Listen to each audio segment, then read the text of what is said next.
We learned about how the Jews in northern India were influenced and interacted with the Jews from China. And then when we were in China, we learned about how the Jews from Russia came to China, as well as the Jews from Baghdad and the Indian Jews. So it was so very interesting about how the Silk Road was such an important factor, the whole idea of economics. Well, you know, something as equally important as money is food. And I learned something that I thought I would share with you as a way to prepare about the specialness we're going to be, you know, the special treat that we have in place with learning from Dani Rotstein in a few minutes. If you have a chance, you should explore. Well, first of all, I ask everyone, if you can, to please put your monitor, put things on mute, okay? So that way we don't hear the background information. But anyway, myjewishlearning.com. So there is this very interesting recipe called cocido, and it's a Spanish dish that with Jewish roots that takes us back to the 15th century. And this chef, Jim Solomon, who's the owner of a restaurant in Boston called The Fireplace, calls it the Spanish Inquisition remembered. And it's actually it's a very traditional stew that you can make vegetarian, but its key ingredient is chickpeas. And the reason why I'm even bringing this up is because in Jewish tradition, there's this, some people feel that for Purim, and remember Purim is coming up in the next few weeks, this using chickpeas, using beans is perfect for Purim because of the masked meaning, the charade, the customs, the cuisine that reveals more than they appear on the surface. It's the story of the Spanish-Portuguese story, the Inquisition, the Jews who lived that time. And we're going to be learning more about it with Dani Rotstein. And it's the same thing with the story of Purim. So this dish was eaten by Jews during that particular period of time in the post-Inquisition in various countries that they went to that were Spanish-speaking countries, and they would eat it for Purim.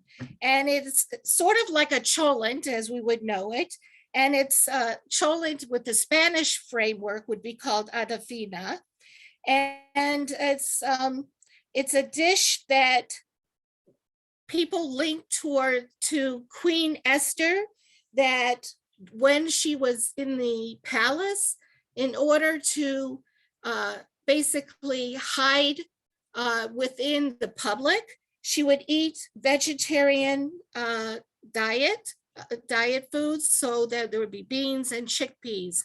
And so this is the linkage with the story of Purim. With that, I want to introduce Dani, who is in front of us. Okay, he's going to be our tour guide this evening, and he's been very helpful with our whole series. As you well know, he moved from New Jersey in 2014 to go to the island of Majorca, and there he became instrumental in helping to educate so many people around the world about the Jewish history of that island. And at this point, in just 1 minute, I'm going to introduce him, ask him to continue on.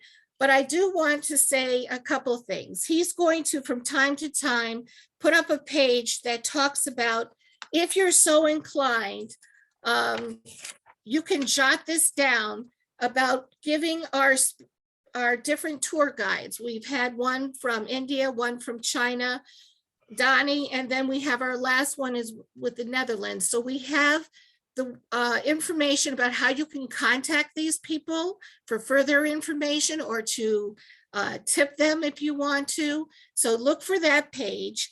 I also want to make sure that you know that at the conclusion of this particular program, I just have a 10-minute treat, YouTube, about the whole, this wonderful resurgence of Ladino music, out of a person who actually grew up in the Netherlands with a Spanish Portuguese background, who currently lives in Israel. So see how it's all connected. And I just want to say to you, for next week's program, I had asked for those who were able to look into reading a book. And I have a copy of the book. It's called House on Endless Waters. That's kind of talks about the role of the Jews in the Netherlands, and it's beyond the Anne Frank story. This talks, believe it or not, about the Spanish Portuguese population that went to the Netherlands. So it's all tied in together. So Dani, I'm turning this over to you now. Thank you for joining us. Thank you so much, Sharona, and thank you, Rabbi Rubenstein. Thank you, everyone, for inviting me to be a part of this incredible event, this program that I've had such a pleasure to organize jointly with, and it's been exciting. It's been really, really incredible to connect with everyone. And I just want to make sure that my audio and video is working well. So, okay, I'm seeing Sharona with a nod. And I also know she was asking before how to get information for all of the other incredible guides. So there you have it up on the screen, emails, PayPals, if you want to help support all of the community organizers and presenters that have been on this program so far. Feel free to take a picture, and you can, and of course I'll be able to share it later as well. So first and foremost, what I really love doing on my particular presentations is get this feeling of travel again, because a lot of us haven't traveled for quite a long time. So that's why I want to invite everyone onto the virtual tour bus that I have behind me. There's a seat for everyone, so please no pushing, no shoving. If everyone can stay together during this tour today, I'd really appreciate that. No one get lost. I'll make sure we stop for a little bit of ice cream at the very end. Please go into the chat, write your name, write where you're from, and write if you've ever been to Spain before. Any connection to Majorca, any connection to Spain, I really, really love to see. And, we're talking about earlier with the rabbi and Sharona that not everyone knows where Majorca is. So first and foremost, before we go any farther, I actually want to make sure that that we know where we're traveling today. So imagine, you're on that plane and we're flying over the Atlantic Sea, and I want to take you to Majorca Island. So you're going to see that on your map. Remember those little pictures with the planes flying over? So the Majorca is in between the Balearic Island, which is part of the Balearic Islands, which is in between Spain and Italy. Okay, so it's just off the eastern coast of Spain. It is part of Spain. Just 40-minute flight from Barcelona, so very close. And the Balearic Islands you have on the top right is Menorca, on the bottom left is Ibiza, and just below Ibiza is Formentera, and the big one right in the middle is Majorca, Mallorca, double L. We also spell it with a J because in medieval times it used to be spelled with a J, and we like to say we're putting the J back into Majorca. And its capital city is Palma. That's what we're zooming into right now. And if you see, Palma is a huge port city, right? So it has this avenue that goes around the city that my cursor is labeling for you. And that used to be the walls that protected this medieval city. And those walls were not taken down until the late 1800s, actually, the last one for the city to expand, to grow. And if you go in even further, you'll see our jewel of Palma de Majorca, which is the cathedral. It's one of only 2 cathedrals in the world built on the sea, so right on the edge. And it's really a stunning, absolutely incredible architectural gem. It was built from the years 1300 and completed in the year 1600. So literally 300 years to make this incredible structure. And why are we talking about a cathedral on a Jewish tour? Because the Jewish quarter of Palma is right along those little alleyways, those little narrow streets that are right next to the cathedral. Okay, so you're getting a 3D view right now of where I live on Majorca Island.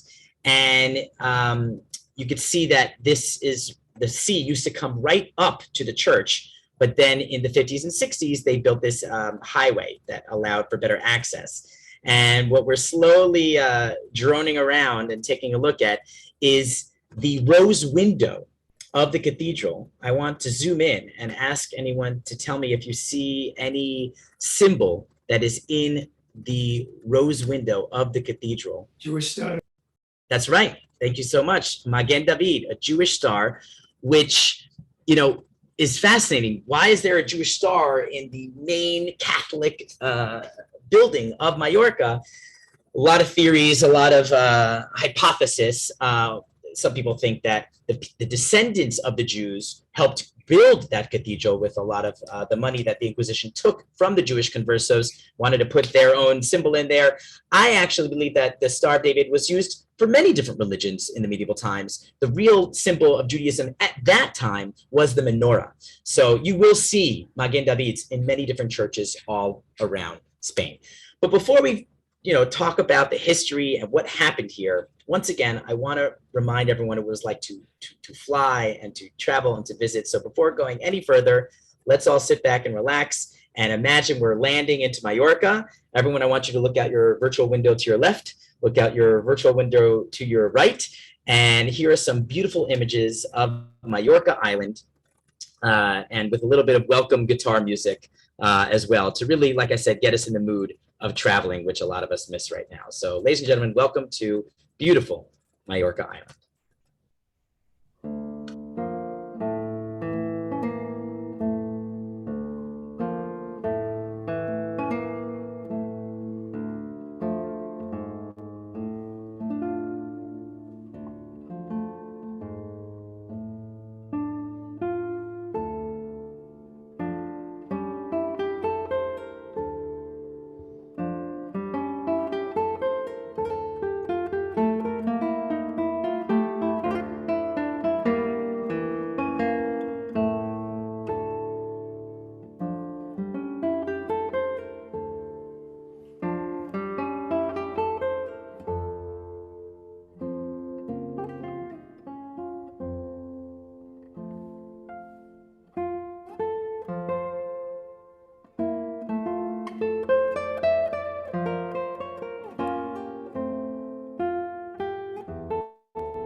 Yes, Majorca Island, home to those beautiful mountain range, the Tramontana that you would have seen, beautiful beaches and calas, little coves all over the island, home to a very famous tennis celebrity that many of you may not know is actually from Majorca. The one and only Rafa Nadal is from Majorca, from a little town called Manacor.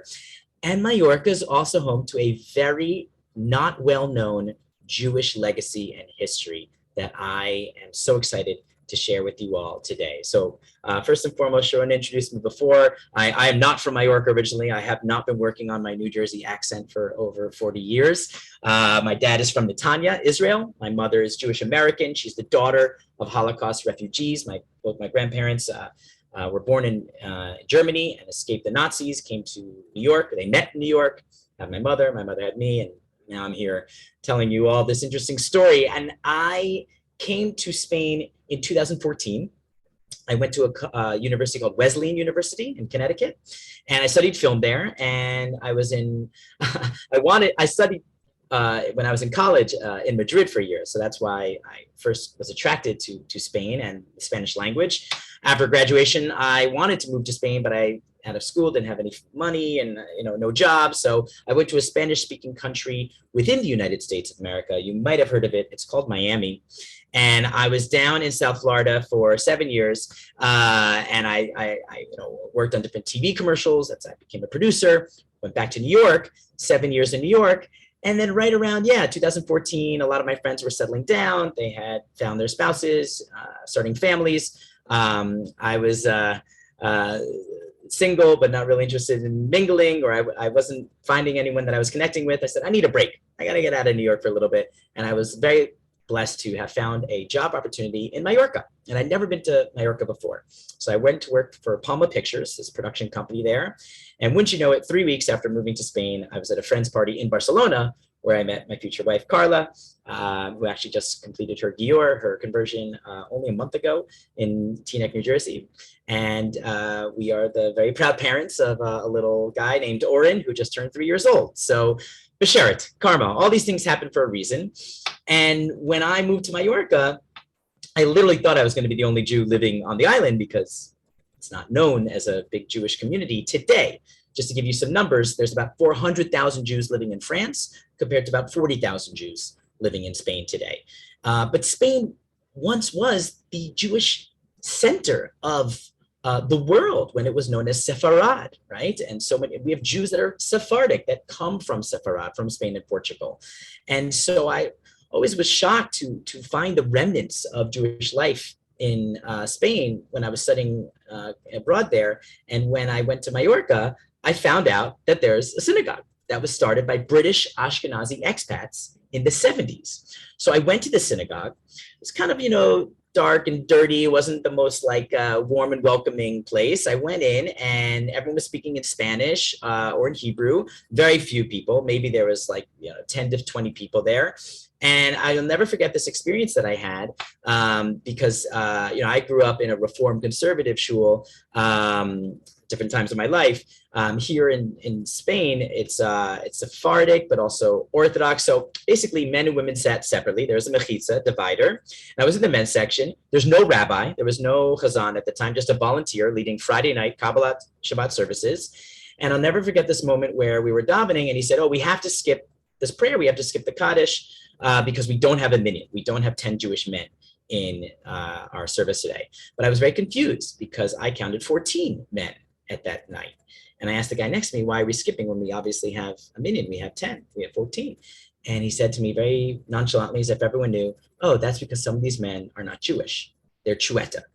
And I'd never heard the term Chueta before.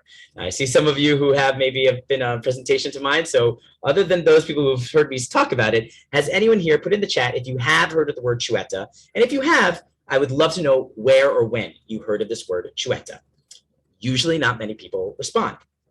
Now I'll ask you to put in the chat if you've heard of the word marrano. And usually a lot more people have heard of the word marrano.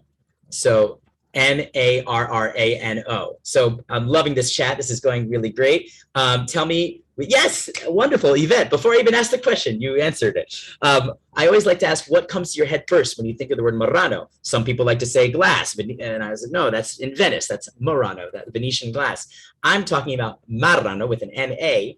And yes, it comes from the word pig. Marran is in Old Spanish is pig. So the reason why Marrano it's actually not a good word. We should not be using this word to describe people with Jewish roots or people who were Jews who were forced to convert to Catholicism. It's an insult. It's a negative term. It's a negative term. When I convinced my wife Carla to move to Majorca with me, we adopted a dog, and when we took Taco out for his first walk around the neighborhood, he started eating something disgusting, and Carla says, "What are you doing, you little marrano?" And I was like, "Is my dog secretly Jewish? Like, what?" I couldn't understand why she called him a secret Jew, because I learned in Hebrew school in New Jersey, marrano meant secret Jew. In Spain today, it means someone who's dirty, disgusting, someone who's like a pig, someone who's eating something they shouldn't be eating. It's a negative term. It's an insult. We should not be using that term. We should be using the word converso or b'nai anusim, children of the forced, or crypto-Jew, secret Jew. And so the word chueta has the same inclination. So let me just share my PowerPoint so you can all see how it is actually written. And we are going to dive deep into this new term for many of us today, chueta. Here you'll see the secret Jews of Majorca. We're going to learn about that period when there were crypto Jews living in Majorca. This is a yarmulke that was for our Jewish wedding in Majorca. That's the island of Majorca, obviously. And there's the word, els Chuetas. It's actually not Spanish. It's Catalan. They speak Catalan, the language of Catalan in Majorca. They speak it in Catalonia, in Valencia, and in the Balearic Islands. They speak Catalan, or many people would call it the dialect of Catalan, which is Mallorquin. Els Chuetas, the Chuetas. And these are talking about 15 last names that everyone knows that they have Jewish roots. The Chuetas are Catholic descendants of the Jewish Conversos of Majorca Island. They're not from Ibiza. They're not from Menorca. They're only from Majorca. And I'll repeat it again. They are the Catholic descendants of the Jewish Conversos of Majorca Island. But where does this word come from, right? So there's a couple theories. One thinks maybe it's French. Chien means dog. Chouette is a female owl. You know, it's not nice, not something you want to be called, a dog or a dark, ominous bird like an owl. But really, I believe it comes from Catalan, which is what we speak in Majorca. Xuya means bacon or pork. So if you look at this picture below where people are grilling, we still do this today on one of the biggest holidays just passed in January, San Sebastian. It's Palma's main holiday.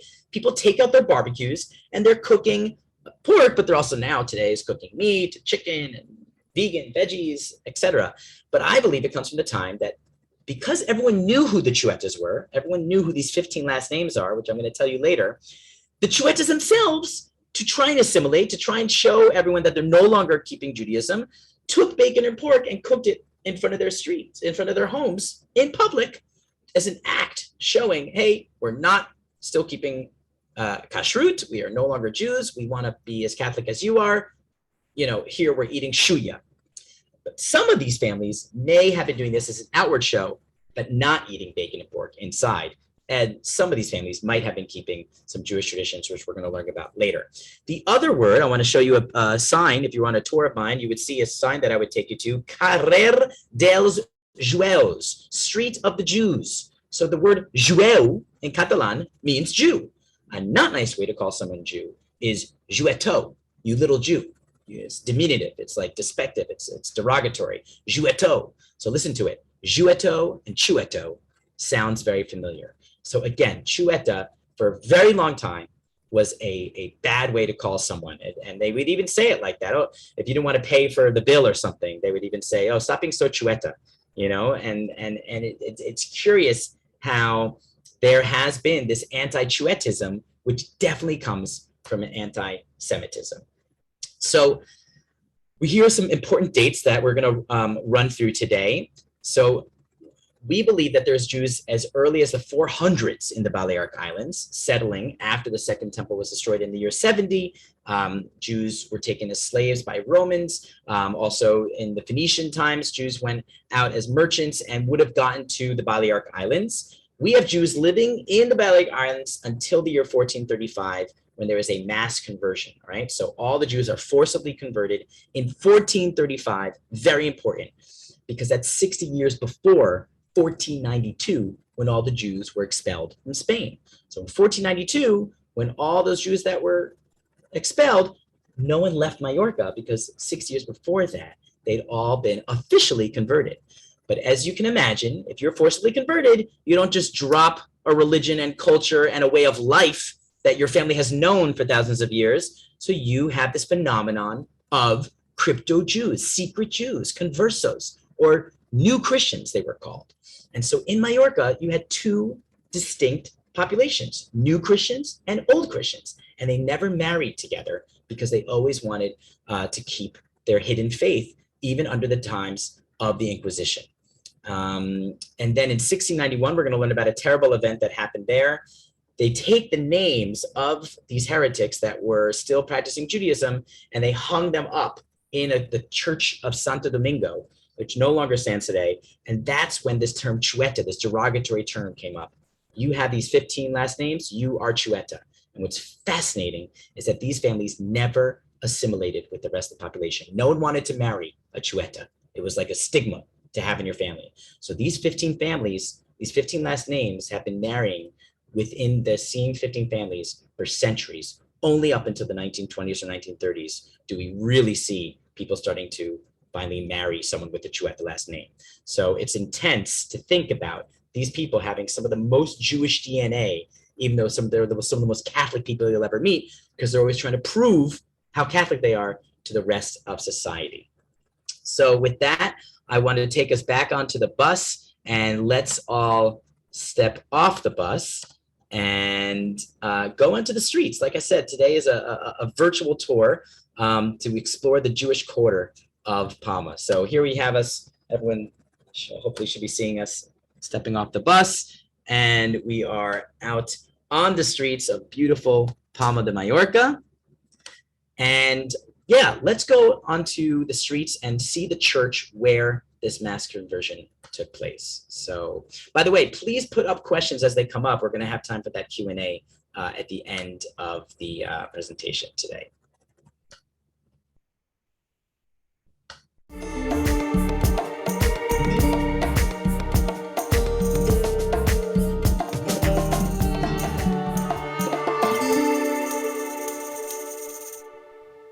Now we're going to go on what I like to call a little scavenger hunt, because this walk and talk experience is called the Secret Jews of Majorca, okay? Secret because not a lot of people know about this history we just learned. Also because sometimes where's the best place to keep a secret? Right under your nose, right? Because you don't see it, right? So that's what we're going to discover today. Sometimes there's so many things to learn about that if you didn't know where to look or that it was there, you wouldn't see it. And that's a lot of this history that we talked about, the secret Jews. I mean, that's a long time, 250 years under the Inquisition, still practicing Judaism right underneath where the Inquisition was. Pretty interesting stuff. So come follow me. We're going to be trying to learn and discover the secrets of Jewish Majorca. I stop here because I want to point out the beautiful church of Santa Eulalia, okay? This is where the mass conversion happened. In 1435, the entire Jewish population walked into that church as Jews, and they were baptized and came out as Catholics. That church was there before the cathedral. The cathedral was built from 1300 to 1600, more or less, and so this church was already there. Also very interesting, this church was called the Church of the Conversos for many years. Why? Because right on the left is Plateria, is Argenteria, is Silvermaker Street. And so all the Chuetas lived there. This was their church. This is where they would come. And I've heard from different Chuetas that I'm friends with today that people from all over the island would come just to watch the Chuetas pray, because they would pray so demonstratively, so passionately and emphatically to show the rest how good practicing Catholics they were. There's a saying, I'm told, in the Chueta culture or families, it's not worth going to church unless there's people inside it. Meaning the whole point to go to church is so other people can see you going to church, which is an interesting thing to think about. So Santa Eulalia used to be nicknamed Church of the Conversos. Just a quick note, because I didn't get to talk about it earlier. After this attack in 1391, which happened on August 2nd, okay, we just passed it, the Jews were forced to wear the rodea, okay, yellow and red circle, to identify who was Jewish and who was not, which, of course, when you think about what happened in Nazi Germany during the Holocaust with this Jewish star, that there is definitely a connection there. So I really want to make that statement very boldly, that I think it's important that we learn about history so we can hopefully prevent from it to repeat and not to happen again. And that's an example. I wonder if the German Jews at that time were forced to wear stars, if they had known that hundreds of years their ancestors were forced to wear red and yellow circles, I don't know, maybe more would have been saved because they knew what was coming. I don't know. I think this is a good example of how important it is to talk about history.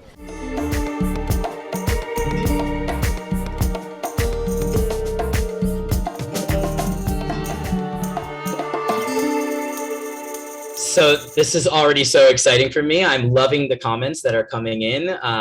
Yvette already talked about the plaque that you would have seen at the intro, outro of the videos there.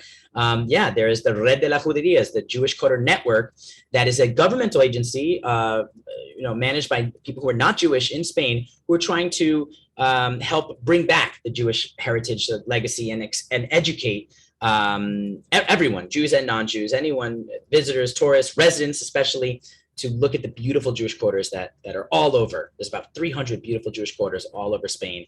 And I believe there's 20 cities that make up this Jewish quarters network right now. And what I want to kind of dig deep into is this idea of secret Jews, because 1435, you had the mass conversion, and the Majorcan Inquisition starts in the year 1488 and does not get abolished until the year 1834. So we're 400 years of incredible persecution and torture and just an awful part of Jewish history and Spanish history. And what I want to try and get everyone to think about, there's secret Jews that are also from northern Portugal, Belmonte, Bragança, this area. Not a lot of people know about these secret Jews that lived in Majorca. So we're going to go take a walk through the Jewish quarter right now and talk about how did secret Jews living in the 1500s and 1600s, as late as the 1700s, still keep their Judaism in a place that was trying to find them and root them out. I'm going to look for answers to questions that I'm making in these videos here. So please stay closely along and follow along here.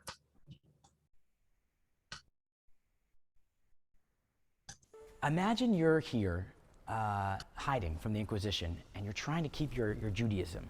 You would never tell your child, because what if your child goes out in the street and says, yeah, my dad doesn't eat pork? Oof. That's going to be a problem, the Inquisition will come after you. So this idea of secret Judaism, they were only told, I just learned this out recently, when one secret Jewish family was going to marry another secret Jewish family, just before the wedding is when they would tell them actually that they come from Moses and that they're secretly practicing the law of Moses. It's interesting to see how they kept this Judaism alive, because they didn't have a synagogue, they didn't have a Torah, they didn't have the ability to wear a kippah or tzitzit or to do many different mitzvot, many different commandments that the Jews are required to do. So what were they able to do? They were able to keep Shabbat on Saturday, right? No working, no cooking, no lighting a fire. But I'm told that inquisitors would walk through the old Jewish quarter here and look up and see the chimney on Saturdays. And if there was no smoke going up on Saturday, then they would say, oop, maybe there's someone not cooking food, maybe there's someone in there not lighting a fire, maybe there is someone secretly practicing Judaism inside. Food, right? We talked about, there's something called sobrasada picante, a lot of spicy sobrasada.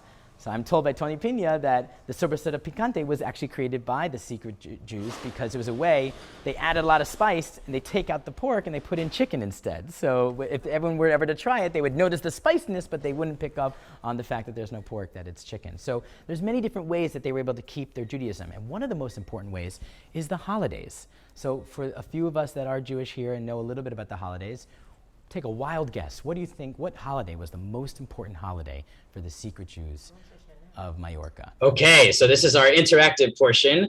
Please go and put in the chat, what do you think is the most important Jewish holiday for secret Jews living in the 1500s and 1600s in Majorca Island? Ready, set, go. There's a lot of us today, so I'm really expecting to see the answer, the correct answer pop up.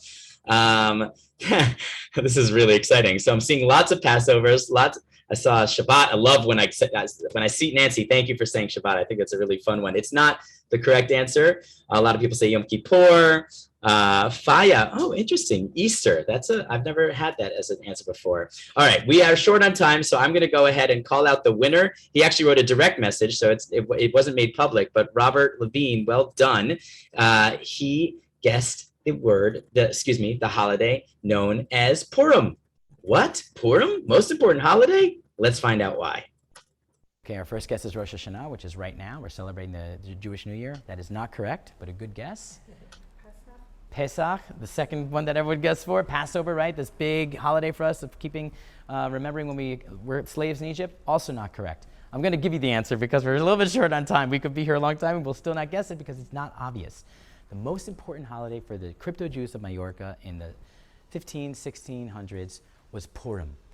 Purim is this holiday that celebrates that we almost were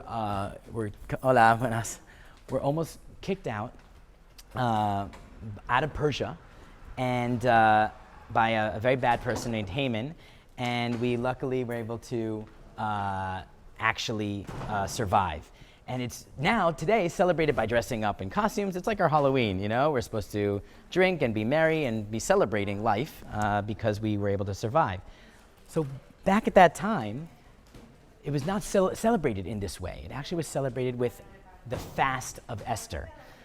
Esther is this woman who actually saved the Jews. So the hero or heroine of the story is Esther, okay?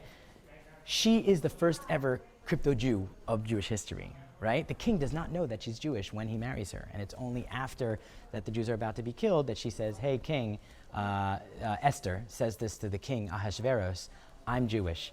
And the king says, oh, you're so beautiful, I'm not going to kill your people, okay? It's a very condensed part of the story. But Esther saves the Jewish people. So the crypto-Jews here of Majorca really connect with Esther because she is someone who, again, was not outwardly being Jewish, but she felt it from within. Same thing as they were. They could not be outwardly Jewish or else they would be killed. So for them, Purim was the most important holiday. And they celebrated this by the fast of Esther. They would not eat for one whole day, which is a very obvious way, not obvious way of celebrating a holiday, you know? It's not like you're doing things where people can see. All you're doing is not eating, so it's not a very obvious thing. So they did, I've been told that the secret Jews of Majorca were so passionate about their belief in Judaism that they would prepare a whole meal and sit down and stare at it all day. That was the way that they would celebrate their fast of Esther. It's almost like torture.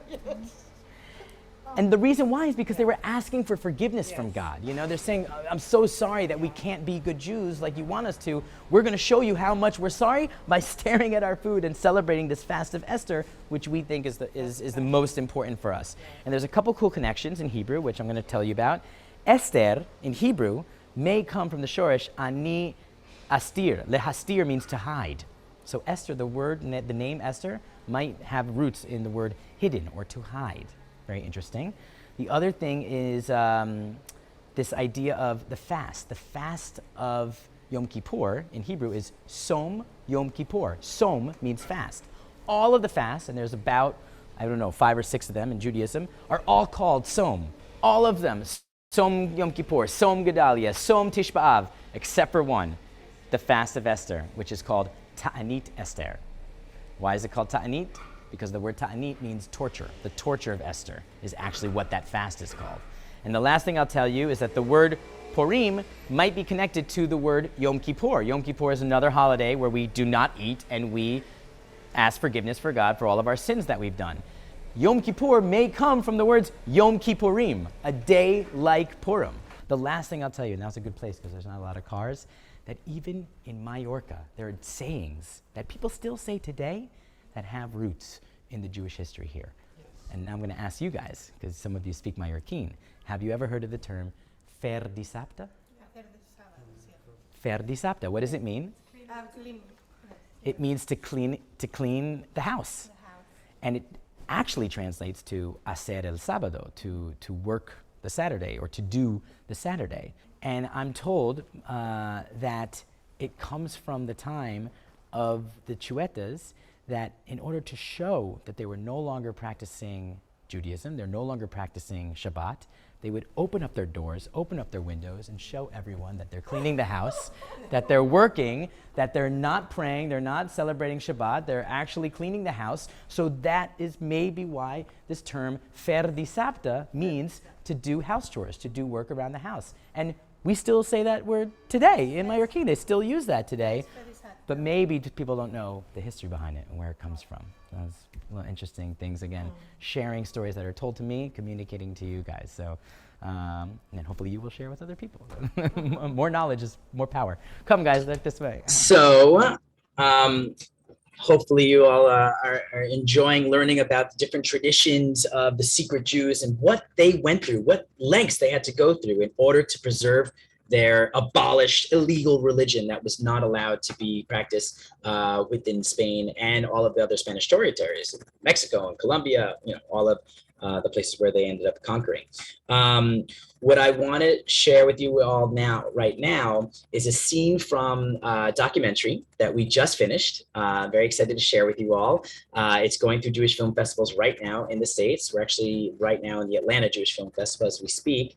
And this was a dream of mine. Once I learned So right, so what I didn't fail to mention, and we haven't talked about it yet, is that today there's about 10 to 15 Chuetas who, after not being discriminated against and basically being treated as if they were Jews for centuries, are now returning to their faith. And they're coming to the expat synagogue that was started by British expats and are not being counted as minyan, but they still want to connect to their Judaism. And excuse me, I should rephrase that.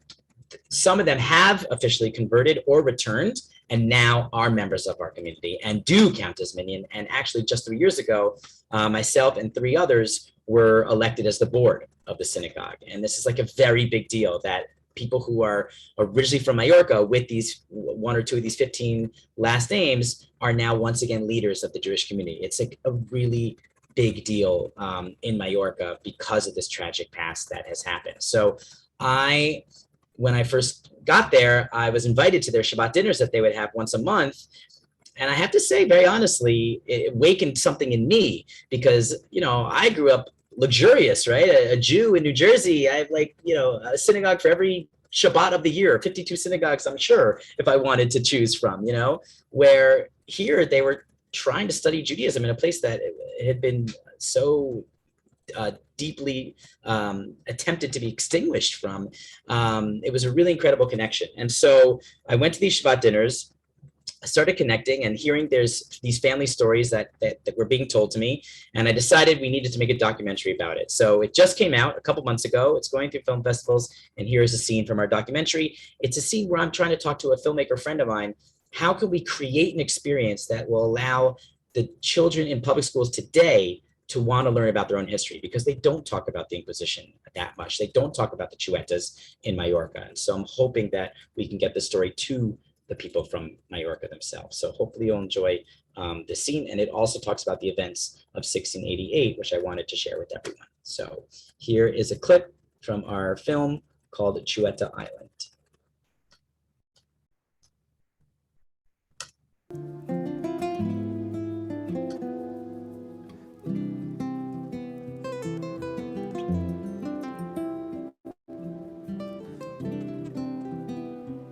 This is an idea that I've had for a while, that imagine that you're with a group of people, like 4 or 5 people, and you get a map and you get a bag with different hints and clues that are in it, okay?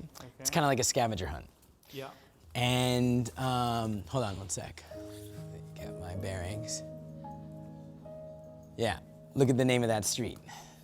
Shalom, like shalom. Yeah, so little clues like that. You see like a 2-minute video that like gets you into the mood and stuff like that. And all of this is because you're trying to escape the Jewish quarter of Palma. Okay, oh wow. Calle de la Sinagoga Vela. Okay, the Jews of like the 1300s when they built, 1200s when they built this Jewish quarter. So this is the site of an old synagogue somewhere here. We don't know where exactly. Oh wow. There it is, in the walls. Just, es como hay una gincana esperando para salir de las paredes.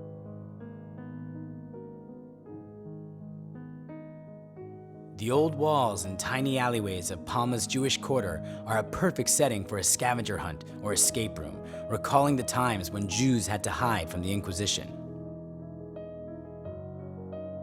On the evening of March 7th in the year 1688, one of the most dramatic episodes took place. A group of about 40 crypto-Jews secretly boarded an English ship in order to flee the Inquisition.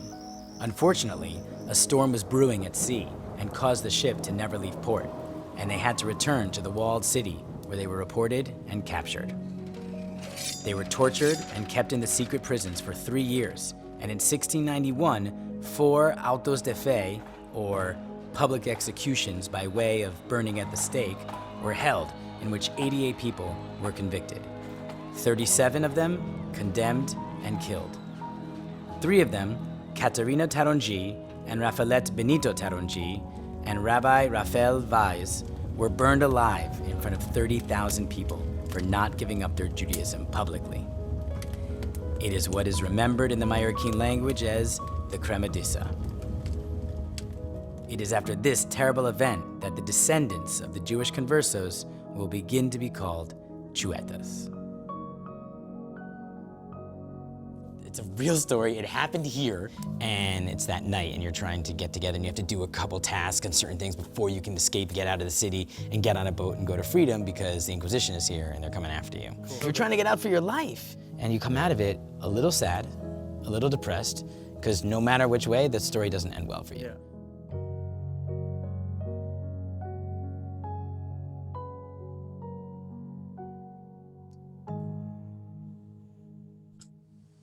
These are the names. The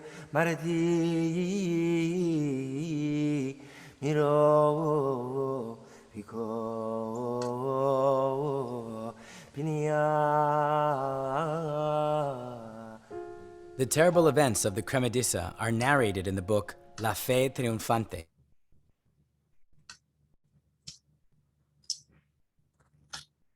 So basically, sorry.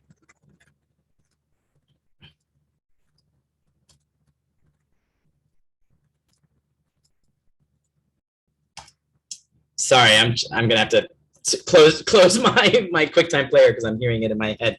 So basically, I wanted to show everyone the names. So here are the 15 family names of the Chuetas. Now, keep in mind, as you're watching these names, there's about 300 names in the Inquisition records, but these are the last people who were killed and murdered. And of course, you have stories where the other families, noble families that wanted their names off this terrible list, bribed the Catholic Church in order to take their names off. So a lot of people, when they see this name, the name Miro pops out because they think of the famous artist named Joan Miró. But he is not Chueta because his Miró side has always been from Barcelona. They never have any roots that come from Majorca. So the Miró family from Barcelona is not Chueta. The Miró family from Majorca is indeed Chueta. So if your family has one of these 15 last names and you come from Majorca, without a doubt, you are a Catholic descendant of the Jewish Conversos. What I wanted to show you right now, but I actually had to close everything because it was getting in the way, is, let's see if I can find it rather quickly, is a part of a documentary that was made only 10 years ago, believe it or not, where the documentarians went through the streets of the Silvermaker Street, where a lot of these Chueta families have jewelry shops, believe it or not. And a lot of the Chueta families worked in jewelry with gold and silver. That was one of the things that they were able to actually to work with. And you'll see, it's fascinating, these interviews that were conducted, and you could see that the taboo is still very much there. So let's go to this video that I'm going to show for you right now, and so you could take a quick look at what this looks like.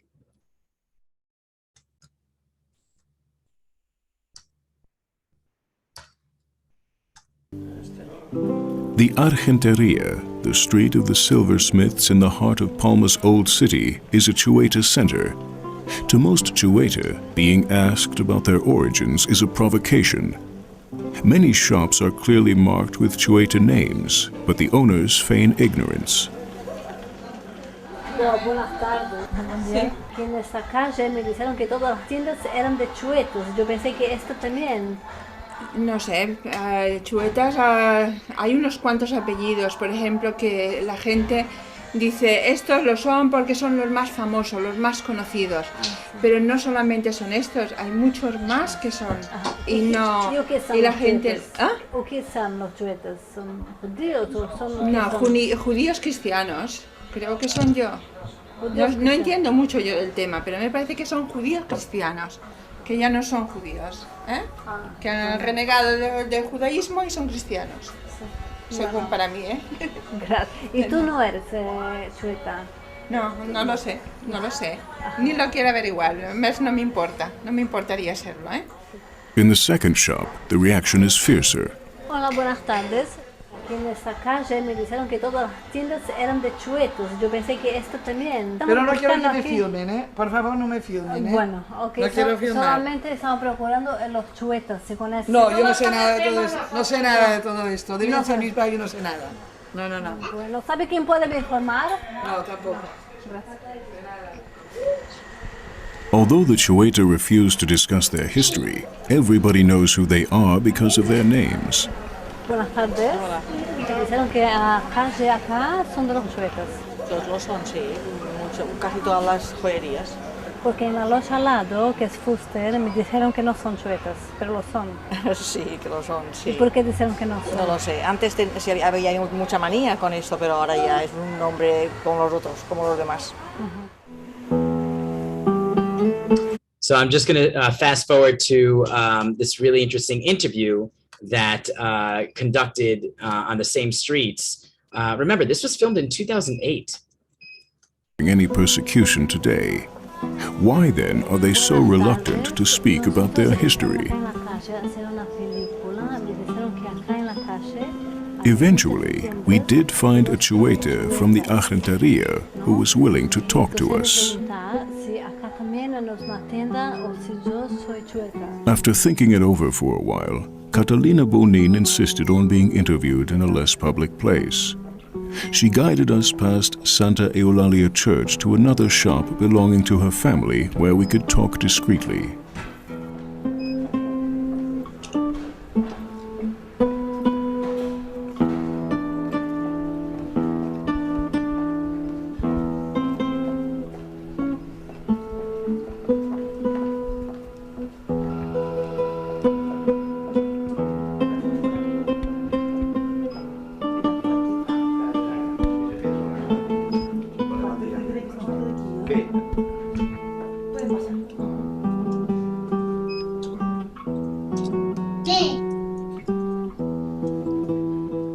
O sea, toda mi sangre es completamente judía, toda. Mis padres, mis abuelos, mis tatarabuelos, mis bisabuelos, todos.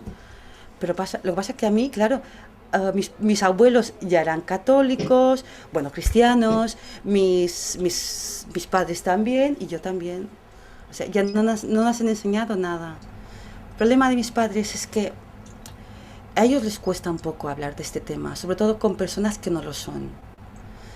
Porque ellos sí que han notado como la gente a veces los miraba raros, como si solo por el hecho de estar trabajando en una joyería, parece que, claro, la joyería es el típico negocio de los chuetas, y parece que todo el mundo siempre te lo critica, y que si eres un judío en el aspecto de que eres rácano y de que eres avaro y de que parece que quieres hacer negocios sobre los demás. Esto sí que lo han sufrido bastante y muchas veces prefieren no hablar de este tema. So there you have it. And it happened to me. I started, so I'm a producer on TV commercials, but I learned about this story and I said, someone has to get this story out. This is incredible. This is fascinating.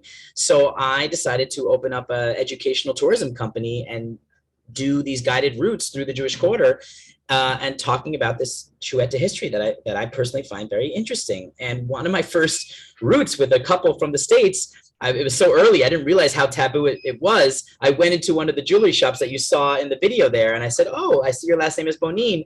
You know, are you Chueta?" And she said, "No, I'm Catholic. I'm very, very Catholic.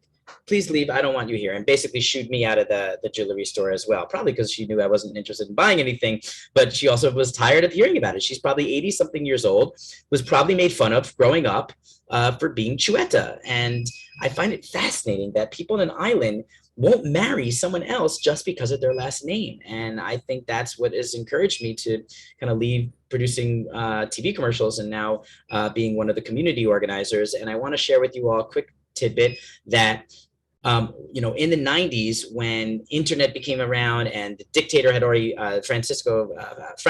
dictator Franco was already out, died in 1975, you know, Spain is a very young democracy. And so finally, these Chueta families who were really discriminated against for centuries were starting to come out of, not hiding, but started to be interested in learning about their Jewish roots. Not all of them. And they went to the synagogue. They found out that there was an expat synagogue, and they knocked on the door and they said, hey, we've been being treated as Jews for centuries. We want to learn about this religion. We want to, connect to our old ancestors' faith. And the British and German French Jews who didn't know anything about the Chuetas closed the door in their face saying, no, you guys are baptized, you're Catholics, you don't belong here. So here you have people who are treated as non-Catholics, even though they wanted to be all their lives, and now they're not being welcomed as Jews. They're kind of stuck in limbo.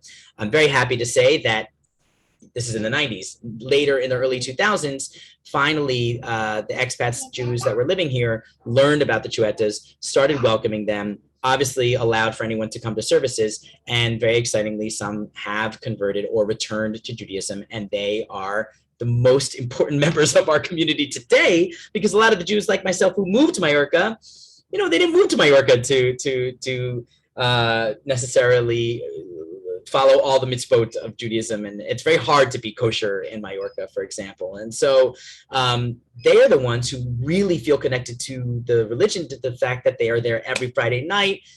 We have Torah scrolls. We don't have anyone who really knows how to read it. We don't have Shacharit very often.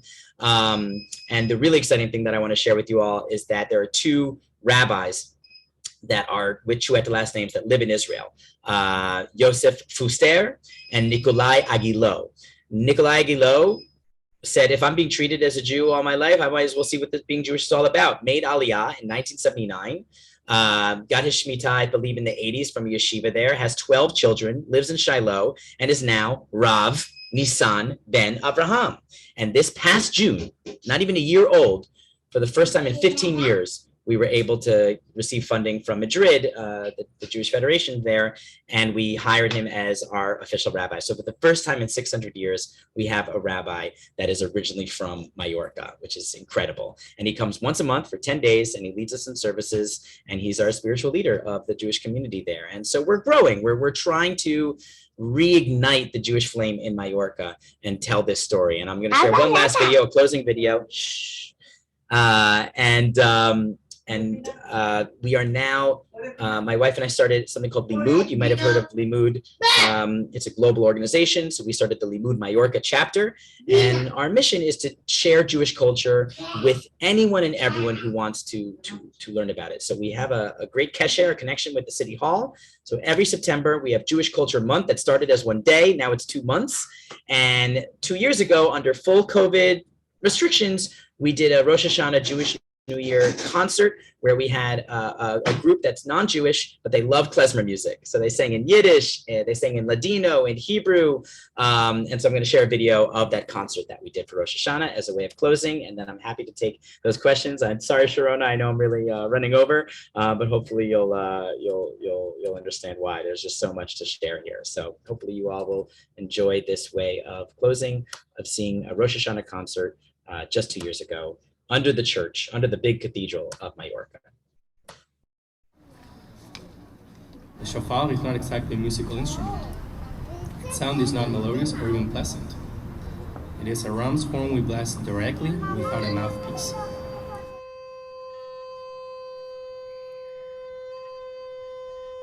It is a sound that calls us to introspection and self-reflection, but also to action, to improve the world we live in.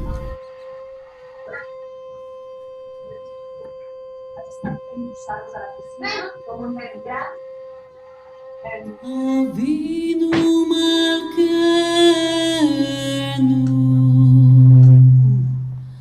Avinu Malkeinu, Avinu Malkeinu, Aneinu Aneinu, Ki en banu masi.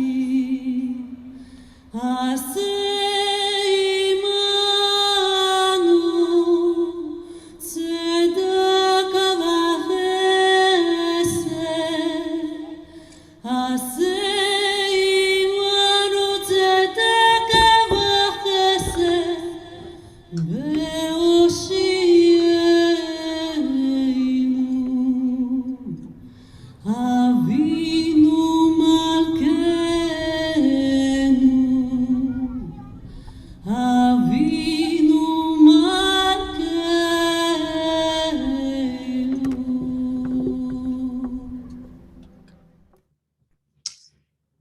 So there you have it. That was just last year, and I have so many more videos and so much information to share, but there's just not enough time. So I will. I hope we can all stay in touch. Please email me. Please get in touch, and I'm going to put in the chat right now for those to follow our information about documentary screenings. It's literally called Chueta Island the Movie.com, and there you can sign up on our newsletter. Chueta spelled Xueta, Chueta Island, the movie.com. And Sharona, I kick it back to you to share the other Ladino video and whatever questions we have. Well, Dani, as usual, this was fantastic. For those of you who want some more information about some of the other trips that he helps narrate, you can Google him, but also we're going to be posting on the Congregation Bethab website information about how you can get a hold of him. If you look at Facebook pages, you'll be able to find him. And I've enjoyed thoroughly, and some of the other individuals joining us this evening, part of the audience, are evidently, I wouldn't call them stalkers, but they're followers of you. So I wanted to make sure that we understand how we talked a little bit about culture, we talked about the role of religion and faith, and the whole idea of peoplehood, and of course food. But music and language is both of those items are so important to the idea of helping to keep a people together. And so we have a short YouTube presentation about the role of Ladino. And Dani, will you turn us over to that? And meanwhile, while you're listening, if you have questions, put them in the chat. And he's doing a phenomenal job of answering some of the questions while the chat's going on. Okay, we're going to hit that YouTube presentation. Durme, querido hijico, durme, durme, sin ansia ni dolor. With a sultry voice and a powerful soul, singer-songwriter Noam Vazana is belting out tunes and breathing new life into a dying language. For me, it's also a journey to my roots, but the rediscovery has been amazing. So I feel like I have also some kind of obligation to help it thrive and make it more relevant today, especially with the young generation.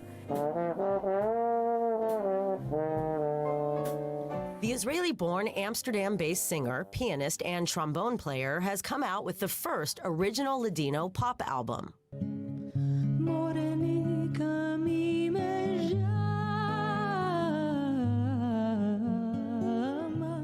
And reclaiming her birthright as the Sephardic Jewish language was culturally passed down from woman to woman over centuries. The women would speak between themselves in Ladino about recipes, about unattained love, because marriage was arranged back then.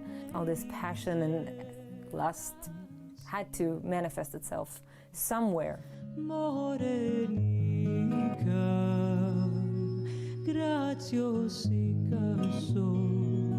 Noam's creative inspiration for her new album of original songs in Judeo-Spanish came from what she calls a destined moment while visiting her grandmother's hometown of Fez, Morocco, after a performance at a local jazz festival. I was walking down the streets in the Medina, the old city, and I heard people singing on the streets. They sang a song that my grandmother sang to me as a child.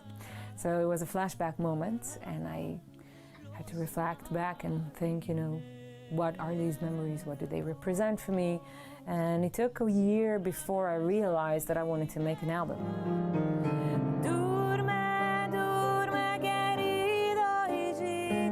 So she studied the Ladino language with a Dutch professor, and she's not alone. This is one of our productions, music from Morocco.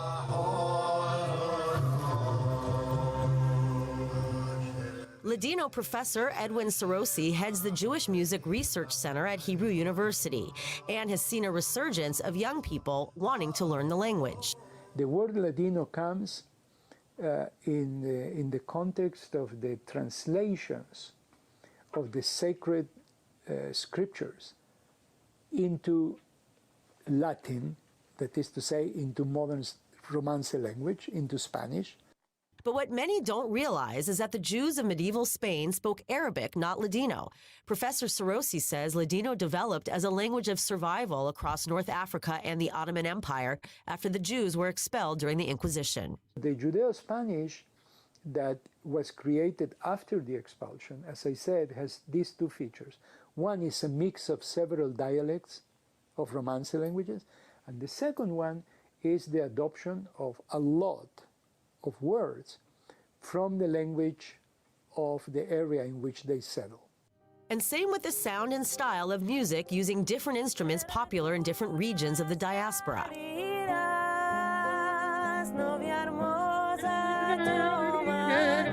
But unlike other artists of today sticking to traditional songs written hundreds of years ago, Noam is striking a chord with young audiences. When people talk about inspiration, I don't think it's inspiration. I think it's just the connection, you know, when it flows through you and you kind of hurry up to catch the song before it goes away. Emily Francis, I-24 News.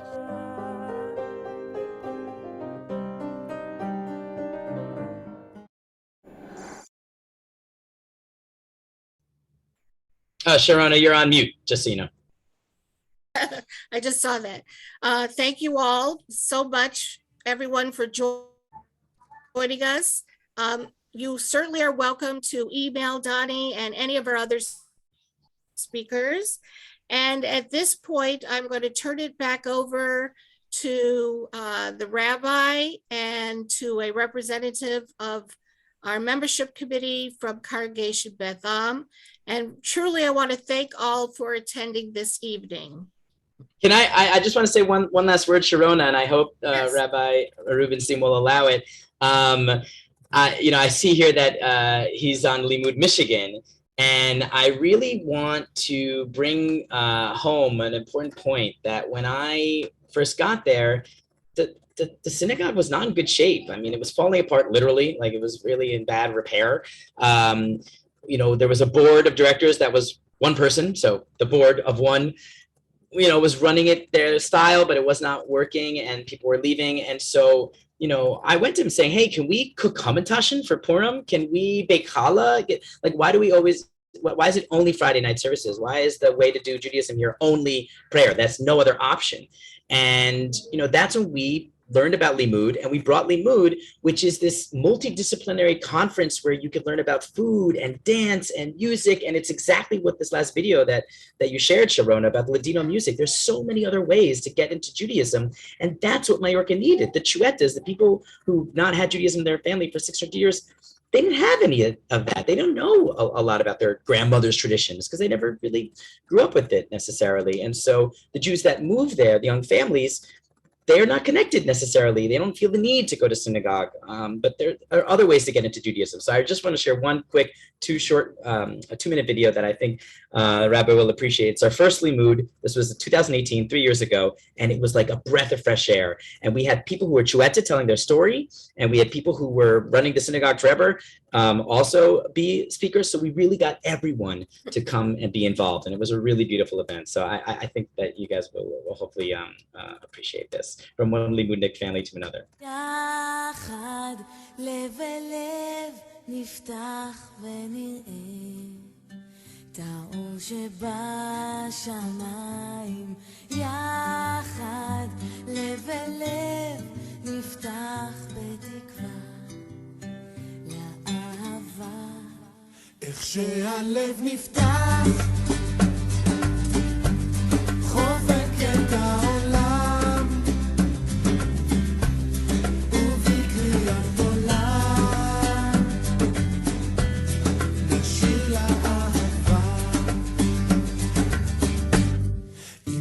הכל אפשר, זה לא מאוחר, השחר עלה,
בלי שום דאווין,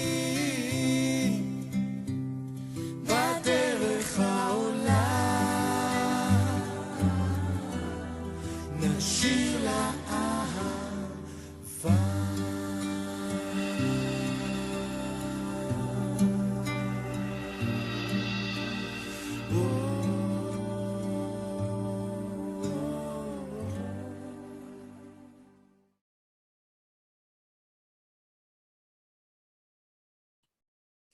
Okay, I promise. That's it. No more. I won't share any more videos, but I thought you would like that one, Rabbi. So I wanted to close on that note. Thank you so much, Dani. Yeah, well, first, I'll thank you for that video, but thank you very much for the presentation overall tonight. And for really, I think, putting Majorca on the map of a lot of people here who, as I say, even though I could see from the chat so many people who had been to Spain and some who had been to Majorca, again, I think you've really educated many of us in so many different ways about this. So it's really great. And yes, it is always nice to meet a Limudnik. Best of luck to for Limud there. And for those who don't know Limud Michigan, you should. I know many of the people here do, but limudmichigan.org, and hopefully we'll be able to be back in business in a sort of post-pandemic world by this fall. We're really looking forward to it. So thank you again, Dani. Thank you to Sisterhood, and thank you to Sharona. We're going to sort of close out the official part of this this evening now. As I said, I'm happy. I'm not sure that our representative from the membership committee is here right now. I'm going to end our recording for right now.